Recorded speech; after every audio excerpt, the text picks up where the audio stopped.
Good afternoon, everyone, and welcome to this webinar on the renewed framework for out-of-school settings registered on the Early Years Register. So we're delighted to welcome you to this webinar this afternoon to update you on the changes to the way we'll be inspecting early years from November. By way of introduction, my name's Jayne. I'm Deputy Director for Early Years Regulatory Policy and Practice, and I'm really pleased to be joined by colleagues who've been instrumental in the development of this new renewed framework. So colleagues, would you like to introduce yourselves? Sam, do you want to go first? Thanks, Jayne. Hi, everyone. My name's Sam Sleeman-Boss. I'm an early years inspector and I work in the early education policy team as quality and practice lead. And I have really fond memories of leading summer play schemes. So welcome, everyone.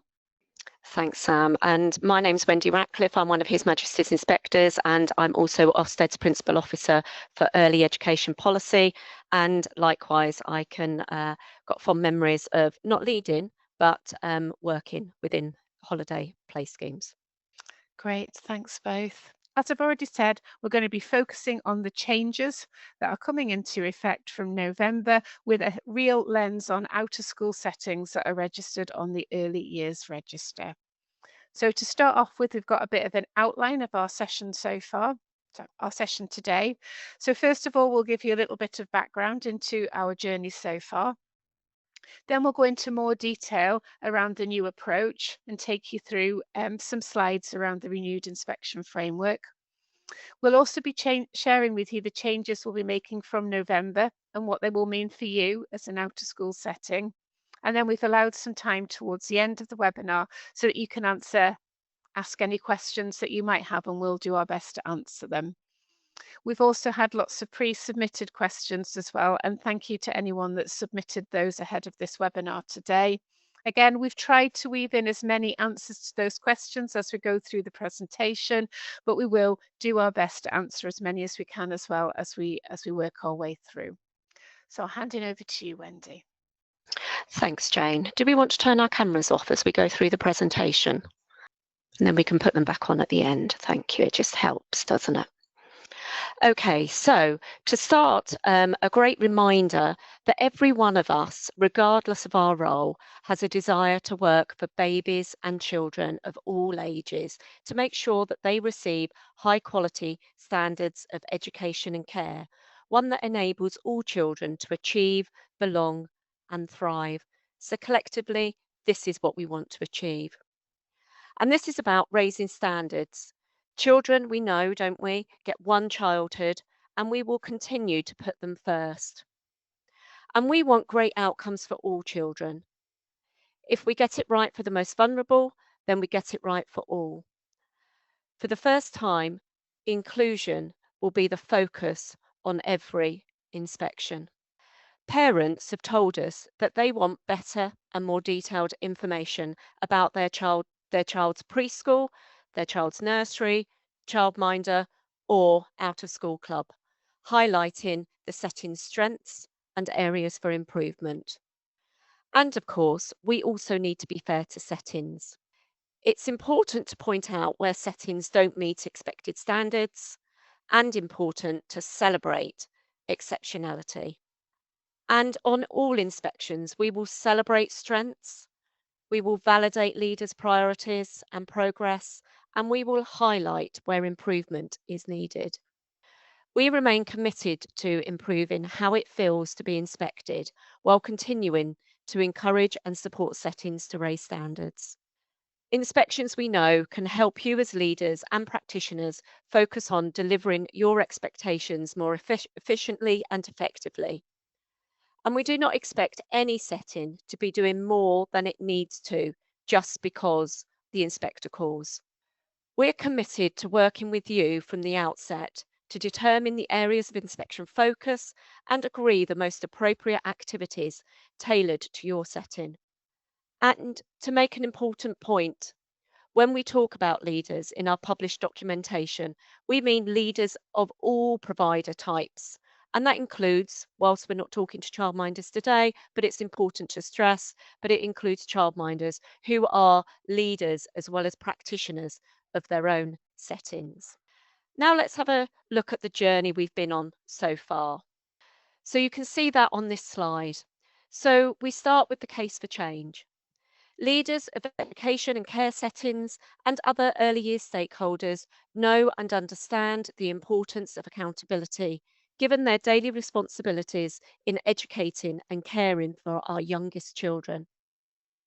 But for many years, calls have been made to look again at the burdens created by this accountability, of which Ofsted, we, is just one of the actors in that complex system.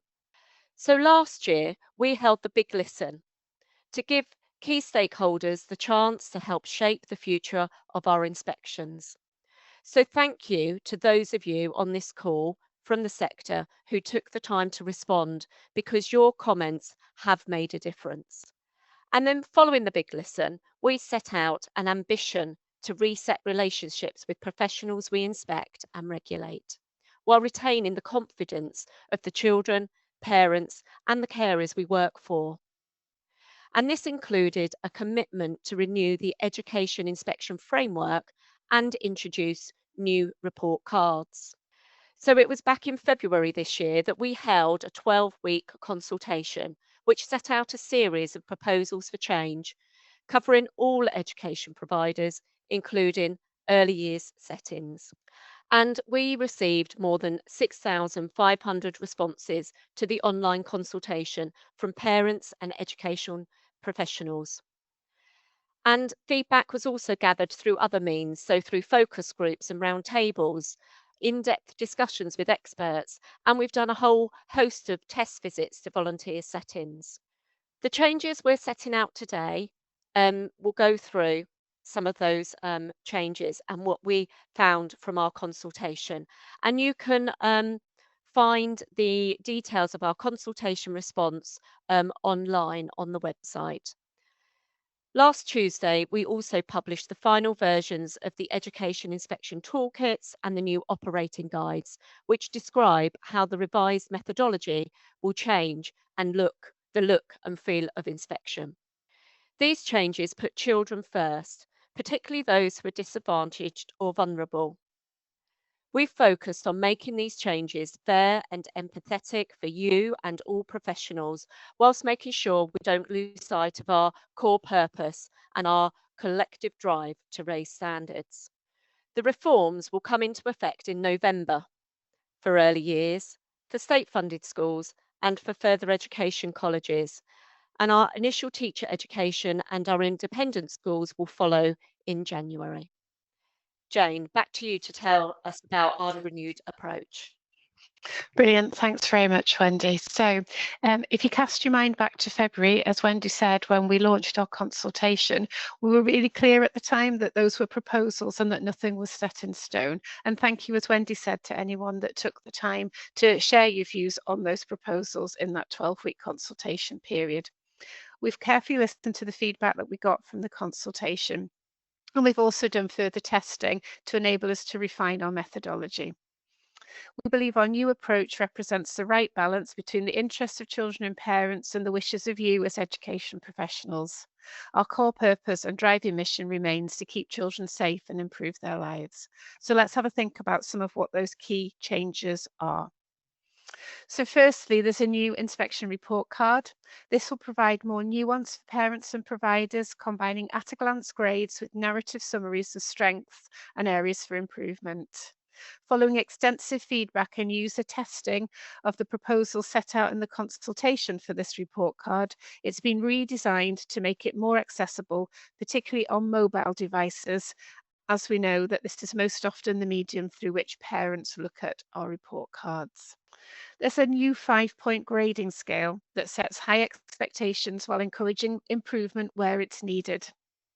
So in response to feedback from yourselves as the professionals out there and parents around the proposed terminology that was in the consultation, the final set of grades has changed.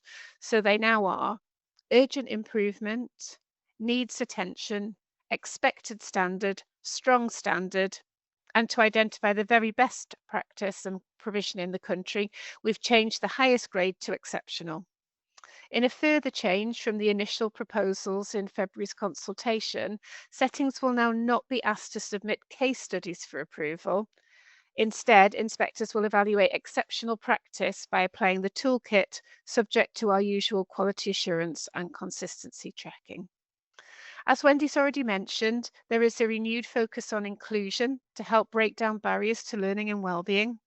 And as Wendy's also mentioned, we have a new specific early years inspection toolkit that we'll use when we're grading settings.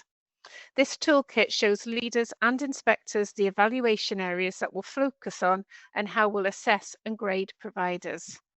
There is a wider range of evaluation areas in our current methodology, but again, following feedback, the number of core evaluation areas has been streamlined, and we'll talk more about what this means for early years later in the presentation. Again, in response to what you told us, the definitions of grades have been tightened to more clearly differentiate between them. Also, the standards covered in the toolkits have been slimmed down to provide greater clarity around the evidence that inspectors will assess. We're also really mindful that we need to take steps to reduce the workload for our education workforce like yourselves. So the toolkits are designed to assess the professional standards, statutory and non-statutory requirements that are already placed on settings. So in our case, for early years, the toolkits are very much based on the requirements set out in the EYFS. We will evaluate providers' work to support and promote leader and staff wellbeing also, and that will be considered as part of the leadership and governance evaluation area. It's really important in this renewed framework that our inspection findings are grounded in a clear understanding of each setting's unique circumstances. And you'll see, if you've had a chance to look, the new operating guide set out how leaders and inspectors will reflect on a provider's context and priorities.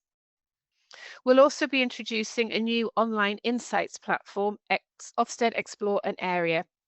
This will give parents key information about the education and care services in their local area. Inspectors will use this tool to understand the local area the setting is operating in when preparing for inspection, and you as leaders of your settings will also be able to access it. We've had a few questions on other webinars asking when that will be available, and we will let you know once it is. In early years, as you all know, we are the regulator. So we've also tightened our ability to regulate through this framework, learning from our reviews of when things have gone wrong. So as we've already said, we have more closely aligned our framework to the early years foundation stage statutory framework. And therefore, importantly, in order to achieve the expected standard, settings need to be meeting all the requirements of registration and the EYFS. Where settings are graded urgent improvement in any of the evaluation areas, we will normally re-inspect them within 6 months. Where settings are graded needs attention in any of the evaluation areas, and where safeguarding standards are met, we will usually re-inspect within 1 year. Okay, let's move into our renewed approach in a bit more detail. So we will put babies and children's first, breaking barriers down by raising standards up, especially for the most disadvantaged and vulnerable. And we will improve the way we report and the content of inspection findings to parents and carers. We'll improve the look and feel of inspection for you, education providers and professionals with a more collaborative approach. And we'll keep our focus on having care and concern for the wellbeing and workload of leaders and staff. We'll take context into greater account on inspection, and we'll make inspections consistent in approach and continue to improve our process for allowing inspections to be challenged. We'll provide constructive next steps to improve based on conversations with you, leaders. And it's different by design. We've further tailored our inspection approach to each remit and provision type within them. So, for example, as Jayne said, we've worked to align regulation and inspection standards in early years so that the renewed framework is more closely aligned to the EYFS. As we've already said, we'll put babies and children first, breaking down barriers to learning and wellbeing, progress and achievement by raising standards, especially for the most disadvantaged and vulnerable. And that's why we're introducing a separate inclusion evaluation area. And inclusion will also be a key theme across other evaluation areas. As part of the inclusion evaluation area, Our inspections will look at how settings are addressing barriers to learning for all children. We'll always start with those children that the government asks settings to focus on, whether through statutory obligations or non-statutory guidance. So that's why we're particularly emphasising those from socioeconomically disadvantaged backgrounds, those with special educational needs and or disabilities, and those known or previously known to children's social care. We'll also evaluate how well settings ensure high quality support for all children who may face other barriers to their learning and or well-being, working with leaders to understand their context, informed by data and professional dialogue. And we've also revised how we describe inclusion. We agree with the feedback that we've had that it's not for us, Ofsted, to define inclusion. And so we're describing this as our approach to inclusion, which is captured in the way we've drafted our toolkits and inspection. Thank you, Sam. So let's think about some of those evaluation areas. So these are the evaluation areas for early years settings. We will evaluate early years settings against the following that you can see on the slide here. But there's an important message here. The evaluation areas in the early years are specifically designed to align with, as we've already mentioned, the EYFS. Safeguarding standards will be given a met or not met evaluation in early years, as they will be in schools and other remits. And alongside inclusion that we've already made reference to and safeguarding, the evaluation areas for early years are curriculum and teaching, achievement, behaviour, attitudes and establishing routines, children's welfare and well-being, and then finally, leadership and governance.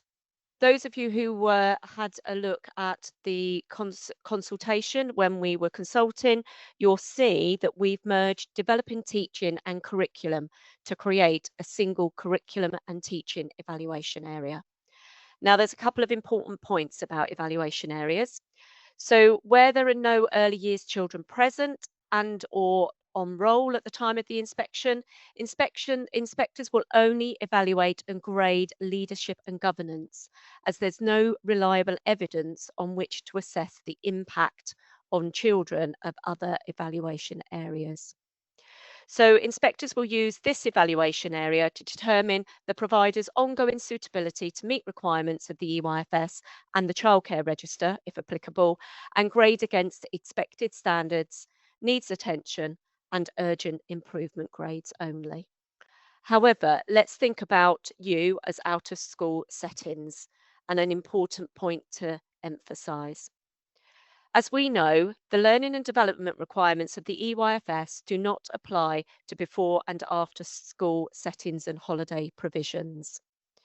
So therefore, the curriculum and teaching and achievement evaluation areas are not applicable to out of school settings that are registered on the early years register. So let's have a think about inclusion in a bit more detail. So in early years, we will look at inclusion by observing, discussing, considering, and case sampling. So when evaluating inclusion, we will gather evidence that reflects the typical experiences of children, the systems and processes leaders put in place for practitioners to work with parents in meeting children's differing needs, whilst taking into account the context of the setting. Evidence gathered on areas like curriculum and teaching will also consider how well these are designed inclusively to meet the needs of children who face barriers to their learning and well-being. And whilst I've used the example there, curriculum and teaching, we know that wouldn't be an area that would apply to you, but similarly, when we were looking at, children's welfare and well-being, we'd look at that inclusivity. We'll look in a little bit more detail about case sampling in a few minutes, but importantly, we want to emphasise that case sampling is not the same as a case study, and we do not require settings to prepare case studies for an inspection. So let's put straight a potential misconception from the start. Jayne, over to you to explain our toolkits and what the changes mean for early years. Great, thanks, Wendy. So let's introduce the toolkits and talk a little bit about those so you get a bit of a feel for them. So our early years toolkit will show you as leaders and inspectors the evaluation areas that we'll focus on, and within them, the standards we will evaluate and use to grade settings. Our inspectors will apply the toolkit evaluation areas, themes and standards, tailoring evaluations to each setting's context. Nothing in the standards that are set out in the toolkit should add to your settings workload. They're built, as we've already said, on the requirements, standards and expectations already placed on you as leaders and your provision. In early years, as we've already said, this is the EYFS. Inspections can then help providers focus on delivering these requirements more efficiently and effectively. It's really important to emphasise that we don't expect any providers to be doing anything just for Ofsted. There is no expectation for settings to do anything different or additional for Ofsted that isn't already part of your day-to-day usual business. Nor do we expect settings to have completed any formal self-evaluation. However, you may wish to use the toolkit to support continuing improvement.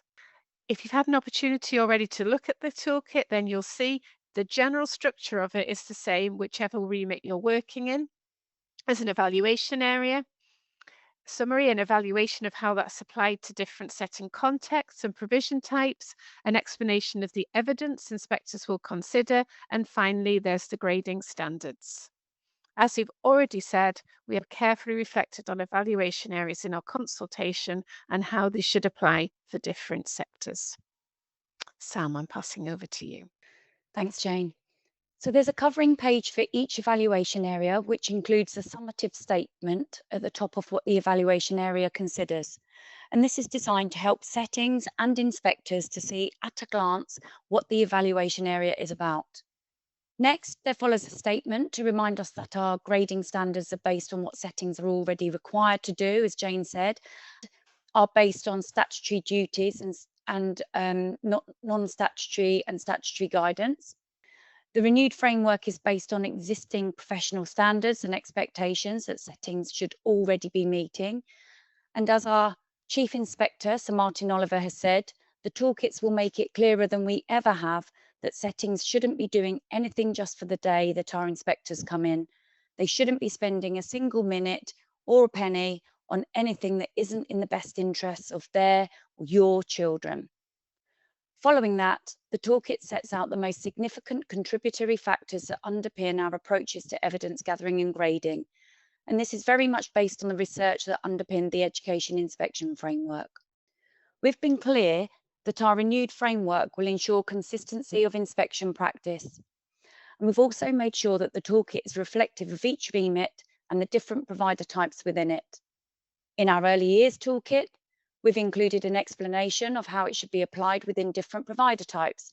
So, for example, when evaluating children's welfare and well-being in before and after school settings and holiday provision, inspectors recognise that in these group settings, which are solely for children who normally attend the reception class, it is up to providers to determine the number of staff they require to ensure the safety and welfare of those attending, taking into account the children's ages, stages and needs, and the activities being provided. Where relevant, this section sets out the areas that apply when we inspect when there are no children present or on roll. So in short, the toolkit seeks to make it clear how we will apply each evaluation area in a setting like yours and what you can expect inspectors to be looking at in practice. Thanks, Sam. So once we have set out what an evaluation area covers, the toolkit then moves into more detail about the kinds of evidence inspectors will gather.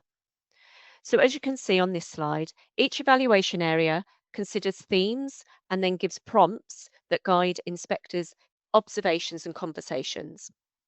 Each evaluation area always starts with a theme about strategic leadership of that area and ends with a theme about inclusive practices. These prompts are not a checklist for settings. They are there to help inspectors think about what to explore and discuss in gathering evidence in context and to make sure the evaluation is consistent and fair. So, for example, in children's welfare and well-being, inspectors might consider how leaders ensure that policies, procedures and practices are suitable, robust and followed rigorously so that the welfare, mental health and well-being of all children are promoted. In leadership, prompts also focus on how leaders ensure the practitioners understand their role in meeting the care needs of individual children, helping them to form secure attachments and promoting their welfare and well-being. So the key takeaway from this slide is that the toolkit makes inspection more transparent. You can see the themes inspectors will explore through our observations and discussions that will help shape evidence gathering. Great, thanks Wendy. Okay, so now we come to the next section in each evaluation area. So each evaluation area in the toolkit is graded on a 5-point scale. This is with the exception of safeguarding, which is met, not met. So what you see here are the grades we expect to see most often on inspection. So there's expected standard, needs attention and strong standard. You'll see the expected standard is in the middle. This is the baseline for inspection. It reflects what is required of settings and is the starting point for all inspections, and that's why it's in the center of the page. Importantly, one clear distinction is that we will be looking for a secure fit now, not a best fit. So to meet the expected standard or the strong standard, a setting will need to meet all of the standards in that column. This is to recognize that the expected standard is not about perfection. For example, an EY provider might have an area of learning which is being developed well but does not quite meet the same standard as the others consistently. So if that was the case, the EY provider may still be graded as having a secure fit with the expected standard. And that's why you'll see words such as typically and generally in the expected standard. The needs attention column contains indicators and not standards. An evaluation area is likely to be graded needs attention when there is not a secure fit for the expected standard. The indicators in this column, that's the 3 bullets that you can see on the left-hand side of the slide, are designed to exemplify why a setting might not be meeting the expected standard. If you've had a chance to take a look, you'll see that these indicators are deliberately worded positively to acknowledge what leaders are doing, but pointing out where something needs attention as it is not yet a secure fit within the expected standard. They are worded in a similar way in each evaluation area. We have said all along that we expect settings to have more varied grade profiles, and more settings may have that needs attention grade. Sir Martin has referenced the need for this nuanced grading in many speeches over the last few weeks, stating that grades for specific evaluation areas will allow for a more detailed and representative assessment. Individual gradings of the evaluation areas will enable providers and carers to be able to see in more detail what's really special about you and your provision, what you do really well, and what you're still working on. Before I move on to the next slide, just to pick up Kirsten's point earlier, who was asking about whether we'd be using the 5-point grading scale for out of school settings. And yes, absolutely. For those evaluation areas that you'll be graded on, so that's all bar curriculum and teaching and achievement, we will be using the 5-point grading scale rather than met or not met as you get now.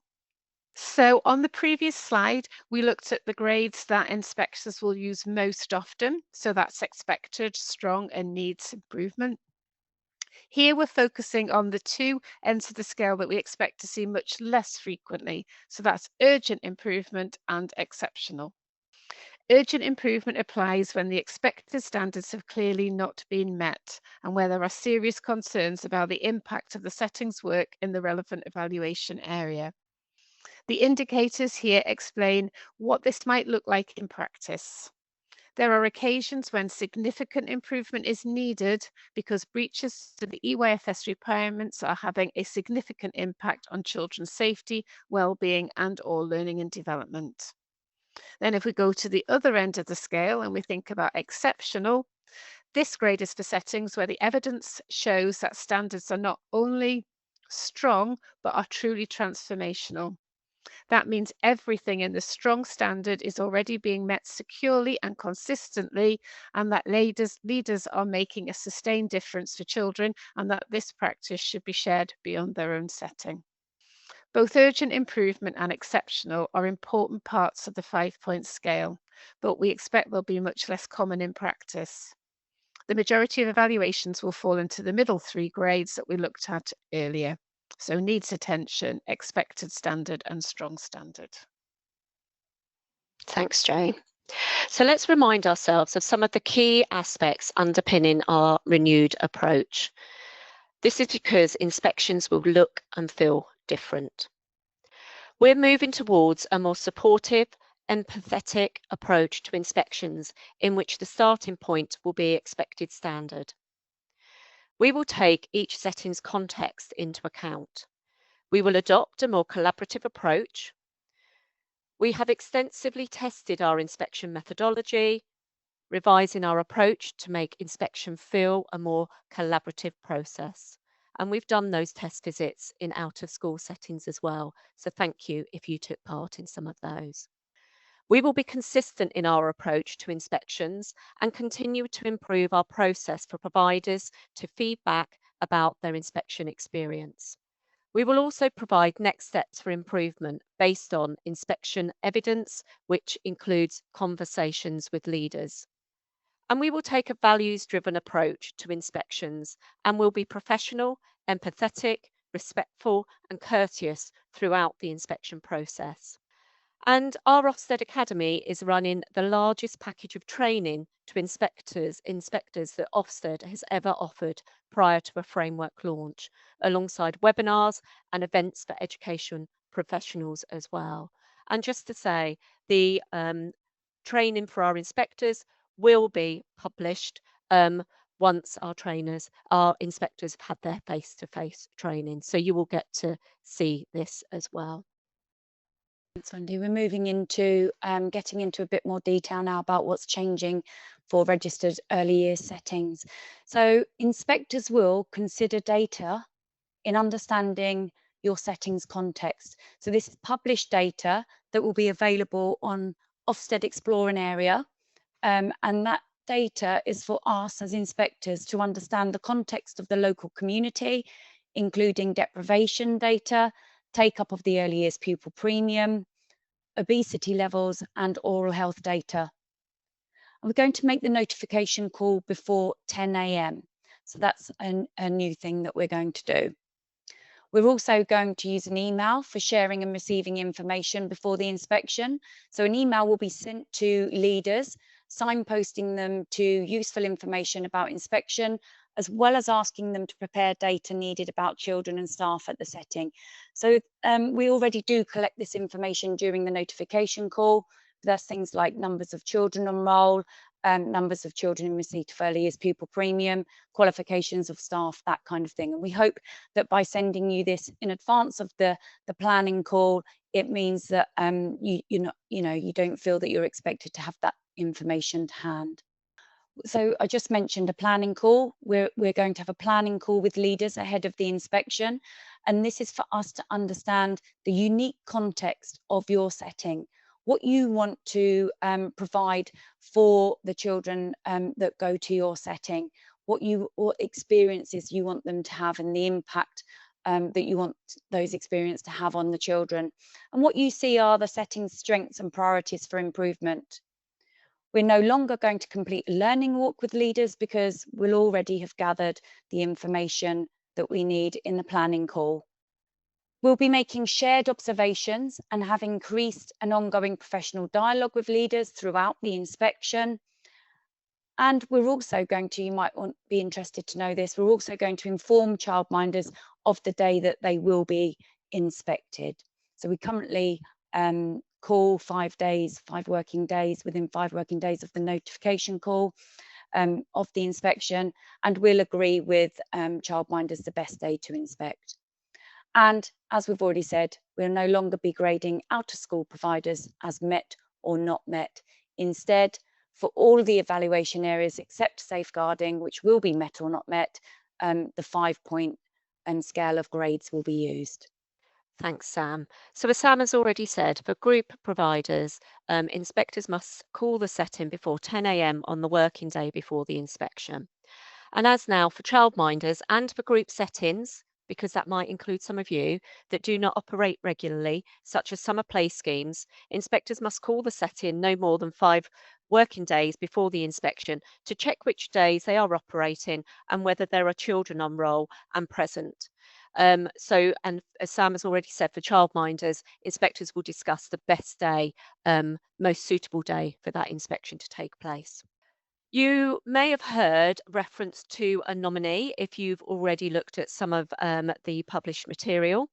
Now, the nominee is a role that will not be relevant for most inspections.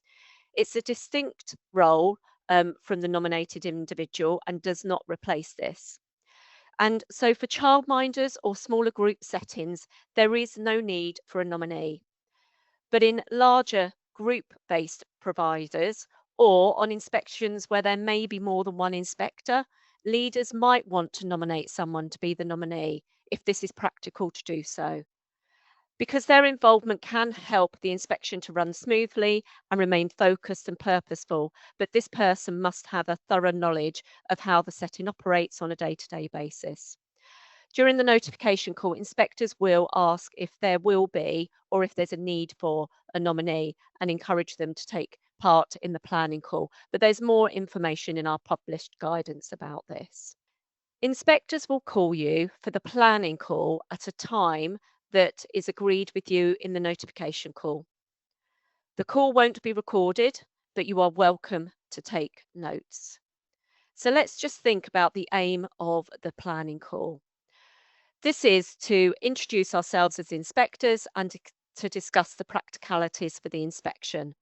It's to understand the setting's context and also to plan the timetable.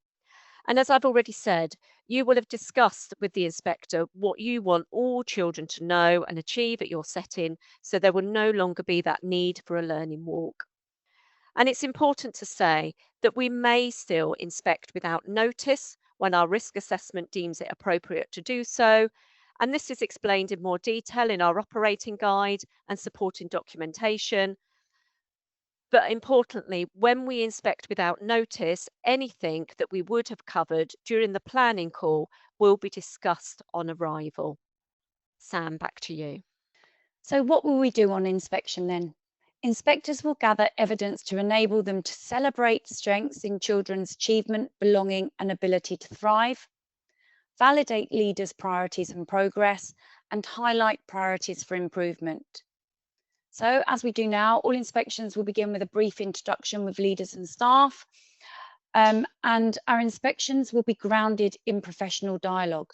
So through observation and discussion with the person who knows the setting and children best, inspectors will consider what leaders are aiming to achieve, how well they're doing it, and how they know that it's working. Throughout inspection, we'll give particular attention to the experiences and the impact of these on all children, particularly children who face barriers to their learning and/or well-being. Most evidence will be gathered through shared observations with leaders and ongoing discussions with leaders and practitioners, and we'll want to speak with the practitioner designated to take the lead responsibility for safeguarding. Now, as part of the shared observations, inspectors will track the experiences of a case sample of children relative to the size of the setting, and they'll focus on the impact of children's experiences, especially children who are disadvantaged, have SEND, those known or previously known to children's social care, and those who may face barriers to their learning and/or well-being. We'll do as we do now, observe children at play and in their daily routines, and observe the interactions between practitioners and children. Inspectors will take time for regular reflection on their own before joining leaders for collaborative, reflective discussions about what they've seen and heard in the shared observations. And inspectors will agree with you who might attend these discussions. As part of these discussions, inspectors will encourage leaders to reflect on the shared observations and whether they've observed what the setting is typically like. and they'll discuss whether any inspection activity needs to be adapted in light of emerging evidence. These discussions really are an opportunity to review the evidence in relation to the toolkit evaluation areas covered so far. Now, when we inspect the range of different size and type of early year settings, we inspect in a way that works for their specific context. We make practical adjustments to ensure that the inspection methodology is applied proportionately to their context. So, for example, in out-of-school settings, as we've already said, we will not evaluate curriculum and teaching or achievement, as your provider types don't need to meet the EYFS learning and development requirements. Thanks, Sam. Now let's spend some time just thinking about the report cards. This slide shows an example of what the report card looks like, and we are bringing together the most popular preferences of parents and professionals by combining separate grades, rating scales, and short summaries into new report cards. The narrative gives a detailed picture of performance, while the 5-point scale offers the clarity and simplicity that parents have asked for. So at the end of the inspection, the inspector will write a report card which will reflect the evidence gathered. It will be clear, concise, and focused on what matters most, as informed by the setting's context, leaders' evaluation of their setting, and the toolkit. And it will explain the grade given for each evaluation area. It will also make clear what the setting should improve. And of course, it will be consistent with the verbal feedback given to the setting at the end of the inspection. Now, I won't spend too long on this slide because our post-inspection arrangements regarding report publication are the same as they were or they are under the current EIF. Report cards will be sent to providers after moderation, quality assurance, and consistency checking. So in most cases, this will be within 18 working days of inspection. And you can expect to, as leaders, you can share inspection findings with whoever you consider appropriate. However, the information should not be made public or shared with parents until you've received the final report card. And you will have 5 working days to comment on the draft report. You can highlight minor points for clarity or factual accuracy, which we will respond to when we share the final report. And settings can also submit a complaint seeking a review of the inspection process, including grades given or concerns about the inspector's conduct, as we do now. And we'll respond to any complaint before we finalise and send the final report card to the provider. And we normally publish final report cards within 30 days of the inspection, although this may take longer where there is a complaint. And then just a reminder that you'll know this, that once settings receive the final report card following an inspection, it's required by law to make sure that that is shared with parents. Jayne, over to you to tell us about Steady and Assured. Brilliant. Thanks very much, Wendy. So you'll be able to see on this slide a kind of our timeline for change. So if we look at the little green location dot, our response to the consultation has been published last Tuesday, as we've said, and you can find that on the gov.uk website. There'll also be a link to the documents through a QR code at the end of this presentation. We're hosting a number of engagement events regionally, as well as hosting webinars such as this and attending sector events. All our education inspectors will complete comprehensive training to support the transition to the renewed framework before being deployed on a live inspection. For openness and transparency, full inspector training materials will continue to be published online via the Ofsted Academy once inspectors have completed the face-to-face training. So this will be towards the end of the year. In addition to this training package, we'll also be undertaking pilot visits to volunteer settings, giving inspectors vital experience of the full end-to-end inspections before we go live from the 10th of November this year. These pilot visits will be quality assured by Ofsted's National Director for Education and Principal Inspector. We will resume routine inspections under the revised framework in November as planned. So whilst we won't be inspecting during the October period, we will maintain any urgent or any urgent regulatory activity, and we'll also be conducting a series of pilot inspections, as I've already said. So there will be fewer inspections initially in order to allow our inspectors the opportunity to embed their training. And these initial inspections will be led by our most experienced inspectors, assisted by Ofsted's permanent in-house team. And then external Ofsted inspectors will be phased in to lead these inspections following the training. In the autumn term, a random sample of providers will be invited to take part in exit interviews with our Chief Inspector, Martin Oliver, our National Director, Lee Ouston, and other senior Ofsted officials, so that we can hear about your inspection experience and reflect on the implementation of the reforms. Martin Oliver will also invite sector representatives to roundtable meetings to share their thoughts on the renewed framework as part of our commitment to transparency and listening to your feedback. During our steady and assured start, all requests for an inspection deferral will be reviewed by Ofsted's Deputy Chief Inspector to make sure each case is treated with sensitivity and consideration. Our telephone helpline for you as leaders to raise questions and concerns will be open before, during and after inspections. And to allow for further inspection training, there will be no routine inspections in the week before Christmas.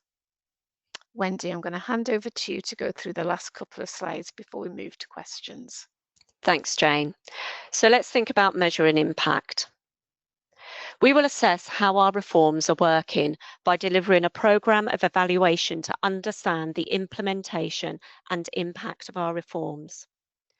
And the plan will include various elements, including those set out on this slide. So an externally commissioned evaluation of the renewed inspection framework.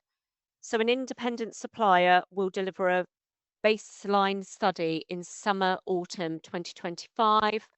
And there will be research in the spring 2026 and a rolling evaluation survey carried out post-inspection to be continued each year. There will also be a programme of work to measure our consistency, and this includes testing consistency through shadowing of inspections.